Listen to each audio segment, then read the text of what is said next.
حواسمون به دشمنامون بود، خیلی خوبم بود، ولی ای دل غافل هرچی خوردیم از خودی بود.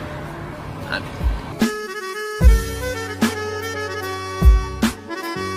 ما هیچی نداریم.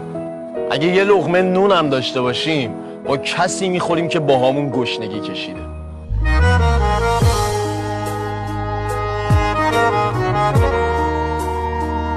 همه دنیا هم که نگرانت باشن فقط نگرانی‌های یه نفر به دلت میشینه. مادر همه جان و تنم، شوق نفس کشیدنم. واسه شکستن دل کسی که دوستتون داره نیازی نیست کار خاصی بکنید. همین که به جای جانم بگید بله، به اندازه کافی به همش میریزه.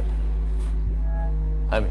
بیا دیگه حوصله دوری ندارم، این با هر کسی مثل خودش باش. آقا ما اصلا رومون نمیشه مثل بعضیا باشیم. ما هر چی ضربه خوردیم از رفیقامون بوده، وگرنه دشمنامون با شرفتر از این حرفا بودن. تویی که میگی من و رفیقام شما همه، یه روزی از همین رفیقات یه کمک بخوا.